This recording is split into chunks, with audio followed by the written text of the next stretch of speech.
आज का विषय है कि कर्म करें और आलोचनाओं की चिंता ना करें। तो एक छोटी सी बोध कथा ध्यान आती है।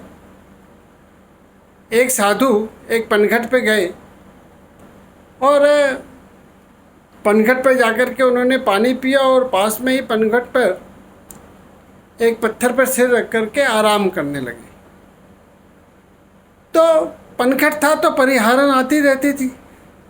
तो एक परिहारन आई और उसने बोला कि साधु है परंतु आराम पसंद साधु है, और देखो तकिए का लोभ नहीं गया और तकिया लेकर के, वैसे पत्थर का तकिया लिया है पर तू तकिया तो लिया है।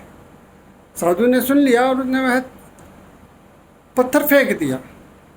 दूसरी परिहारन आई और उसने बोला कि देखो अभी भी गुस्सा है और गुस्से के अंदर अहंकार नहीं गया और देखो पत्थर फेंक दिया। अब साधु सोच रहा था कि क्या करे, तो इतनी देर में तीसरी परिहारन भी आ गई और तीसरी परिहारन ने कहा आकर के कि भगवान में मन लगता नहीं और हमारे सब लोगों की बातें सुन रहा है। अब साधु बड़े असमंजस में, और इतनी देर में चौथी परिहारन ने तो एक स्टेप आगे बोल दिया।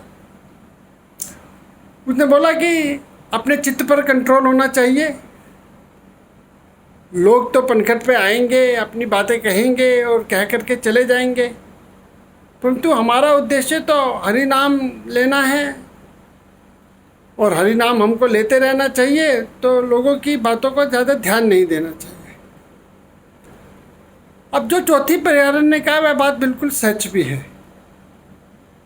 अगर आप सड़क पे चल रहे हैं और आपने थोड़ा ऊपर देख करके चला तो लोग बोलेंगे घमंडी है, नीचे देख करके चला लोग तो लोग बोलेंगे कि किसी की तरफ देखता नहीं है, और अगर आपने आंखें बंद कर ली तो लोग आपको बोलेंगे कि देखो जी आंखें बंद करके चलता है, किसी को कुछ समझता ही नहीं है, और आंखें फोड़ ली तो कोई बोलेगा कि अरे ऐसा कर्म किया कि आंखें फोड़नी पड़ गई।